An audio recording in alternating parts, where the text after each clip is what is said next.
leaders need to start with self. They need to figure out how they need to lead differently before they try and get other people to do things differently. And collaboration is a great example of that. It's easy, accessible. A lot of organizations say we should collaborate more, but leaders don't change their behaviors in ways that inspire and model the way for others.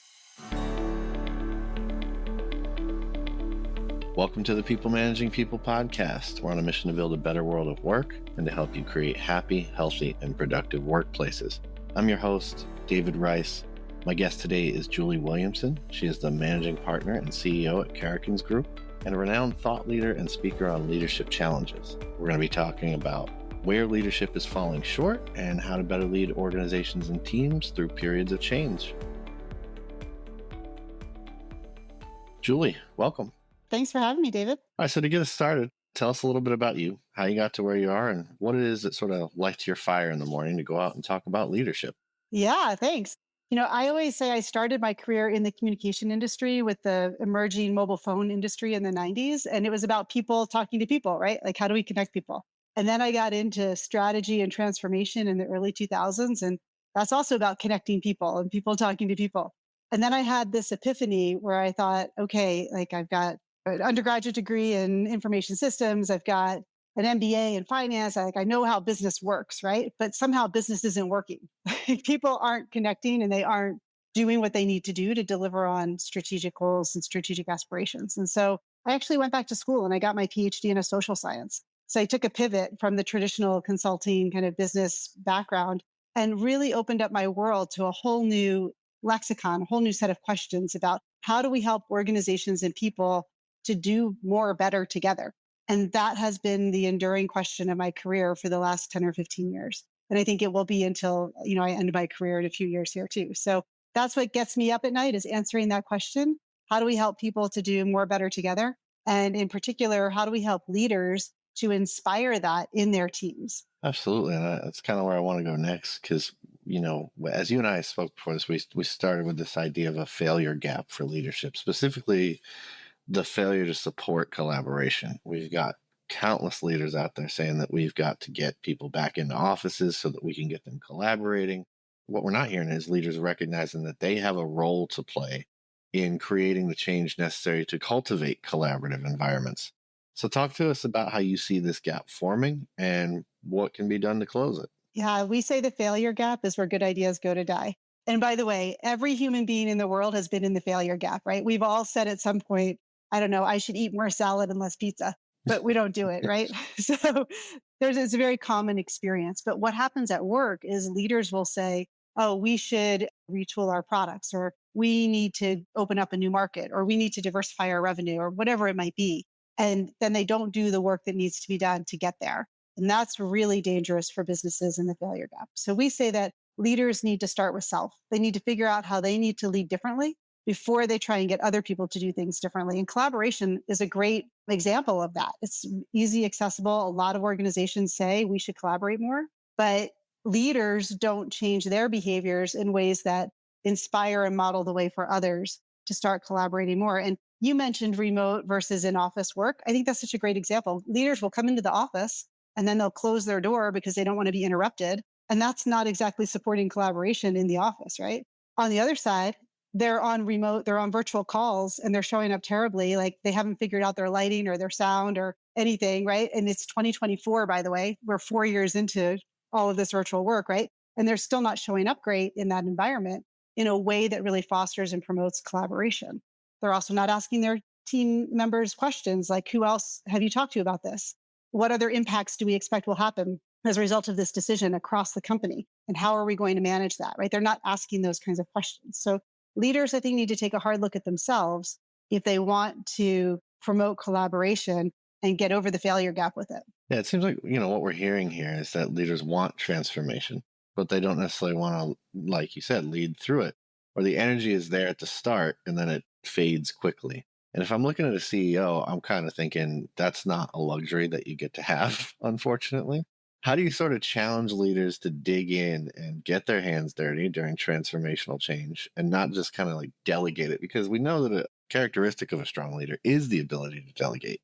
But there comes a moment where you also have to be involved and you also have to kind of lead by example. 100%. I love that question, David, around how do leaders get into that space? And, we like to say strategies fail while leaders are busy doing very important things. Right? Leaders will say, well, I'm very important, right? I'm doing very important things. And they don't attend to the strategies that they've put forward and said, this is what's most important to us as a company to do. I think leaders have to very visibly and frequently connect back to whatever the transformation or strategy happens to be and do that in a way that brings other people along with them. They can't just assume that they've sent it out in a PowerPoint deck and so everybody knows how to do it. So they have to engage in that process themselves and kind of get their hands dirty, right? Like they have to be really consistent about showing up in that space, using the language, showing how they're changing their own leadership as they ask other people to change what they're doing. One of the things I'm interested in, and I know that you've spoken about this previously, is around organizational politics, right? It's just a reality of you get enough people together, this sort of thing is going to become part of it. But I think a lot of people, and I know that I'm guilty of this, you say organizational politics and they immediately have a negative reaction because they think about some of the bad experiences that they have, right? That can be very scarring. That's not necessarily the case, though, in every way. There are ways that org politics can drive positive change. Take me through that a little bit and how it can help strategic alignment within leadership groups. Look, I like to say, David, that organizational politics are just people being people. Right? So we're all human. I mean, Karrikins Group, we're a small company. We have politics, right? Like the positional power, all of those kinds of things come into play and how we make decisions, how we decide where to put our time, our energy, our discretionary time and energy, and what we're working on as humans. And that happens exponentially in a very large company. So the question becomes, how do you leverage politics, however you want to define that, to help people to use that discretionary energy and investment and time that they have in the right ways and not use it in ways that either hold you back or keep you stuck in a rut or stuck in a space where you don't want to be. So I really encourage leaders to embrace the reality that politics are going to happen because people are people. And how do you make it transparent? How do you make it visible? How do you work with that instead of trying to fight against it? And I think that then becomes almost the judo of leadership, right? Like, how do you accelerate change by leveraging the power that politics can provide? I think politics definitely enters the change conversation. You sort of get into these modes where it's like, oh, so and so has too much power, and that's why we're doing this, or they have more sway. Change leadership and change management, they're not the same thing, but they're both things that a good leader needs to be capable of. So, what are some of the strengths that a leader needs to have to be good at both? And what advice do you have for leaders who want to build the muscle to be able to do either? I love this question, David, because the idea that change leadership and change management are different is so important in the work that we do. And I think for a lot of your audience, it's a really important concept. By the way, being a good sponsor of change is insufficient. That's not change leadership, right? That's actually change management. Sponsorship falls in the change management bucket. Like you have to be a good sponsor. You need to send out the emails. You need to hit the bullet points in your town halls. You need to park some dollars for training for your people. You need to make sure that people are doing what they need to do. But for a leader to lead change, I'll go back to that idea of how do you start with self? How do you really lean into, as a leader, learning sometimes a new language of business? What are the new metrics? What are the new ways of working that are really important for leaders to be visibly demonstrating? And by the way, that can shake up organizational politics. When people start to ask different questions and they start to engage in different ways, you start to see shifts in those power structures in the organization. And sometimes the organization can react very strongly to that and try and hold on to the existing power structures because people know how to work within that. So as a leader, if you want to lead change, you need to embrace all of that and you need to be going after that. And you need to be figuring out how you visibly demonstrate your leadership in the new transformed environment. And start with that before you start changing other people and trying to ask other people to do things differently. That's change management, is when you point it outwards to other people. Change leadership is about how are you as a leader changing yourself. It's interesting because it feels probably counterintuitive to a lot of leaders, right? To sort of, we were talking about getting your hands dirty, but that doesn't feel like sort of having that, what we call like the 40,000 foot view and keeping the big picture in focus. And I saw that you put a post on LinkedIn recently, kind of talking about the differences between folks who are good at zooming in and focusing on the details, and then those who are really good at seeing the big picture. And you say that you're one of the latter. But you mentioned that you have to remember to zoom in and also respect and listen to the people who are naturally good at that. And I think getting lost in the big picture view is sometimes something a lot of leaders struggle with. It's kind of hard, right? Because you once you see the big picture, it can be all you see. So, what advice do you have for helping them zoom in and to hear the people who have a better zoomed in view? David, maybe I'll just share a Yeah, really quick yeah. story with you, which is early in my career, I was working in the mobile phone industry. And one of the things we did is rolled out a new operating system for a customer service organization, right? And these people in the customer service organization had been really good at having their hands on the keyboard, typing away. This was back in the 90s, right? So I'm 100 years old. Really, there weren't nobody used a mouse, but we all used a mouse in our development, right?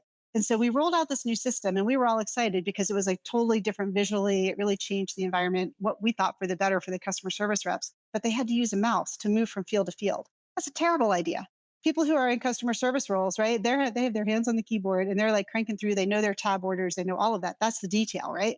But from a big picture view, it was like, hey, this is cool. We're like updating this whole system, right? From being an old fashioned mainframe system to a super cool new system. That's the big picture view, right? So I don't need to know as a big picture view person the details of what happens when people have to move their hands from the keyboard to the mouse, right? But I do have to appreciate that at that level of detail in the design of the system, that creates havoc for a customer service rep, right? Who's not used to having to take their hands off the keyboard. So that space between having the big picture view of here's all of the great things that you get with the new system and here's the hard realities of what it means for the people who have their hands on the keyboard. Being able to navigate that space as a leader is really important. You don't have to know how to solve for that. You don't have to know like what the time motion studies tell you about it necessarily, right? But you have to appreciate that that is a reality that people struggle with. And I think as a leader, it's really important to understand and respect those details while not getting, you don't have to get necessarily sucked into them at, a certain level. Talking about big decisions, and I heard you say recently you're never going to find enough data to help you make big strategic decisions completely free of risk. I think that we get into analysis paralysis and we want the data to tell us everything, and we're trying to see all these different views, the big picture, the zoom in, right? And it can become a lot. And what you realize as you do that is that in fact, sometimes the data just doesn't tell you the whole story. And this is actually a good thing, I think, because it means leadership is secure in its position, so to speak. But you have to understand the people, and you have to understand you got to follow your intuition a little bit. At the same time, we know that imposter syndrome is so rampant these days, and that goes across many levels of leadership. So my question is, what advice do you have for overcoming that and being able to make decisions that involve all this data and all these different views of the business? And it comes with a certain level of organizational risk. How do you do that with a bit of confidence? Yeah, I love that question, Dave, about how do you overcome this anxiety that you have about making decisions that aren't sure things when there's a lot on the line. Look, some of these senior leaders that we work with, they have, billions of dollars in revenue that they're trying to generate or big product decisions that they're trying to make. But I have this vivid memory as a strategist working with companies where they would say, oh, we need like this shiny new object. And then you give them a shiny new object and they say, well, show me where it's worked three other places. Like, well, it's supposed to be new and innovative. So I can't do that, right? Like you can't get that data. It doesn't exist. And I think this idea of imposter syndrome, first, I would just say, I don't particularly care for the term. I think it pathologizes a very normal human experience of having anxiety over making big decisions. So embrace the fact that you're going to be anxious about making big decisions. It's okay. If it doesn't create some anxiety, it's probably not that ambitious, right?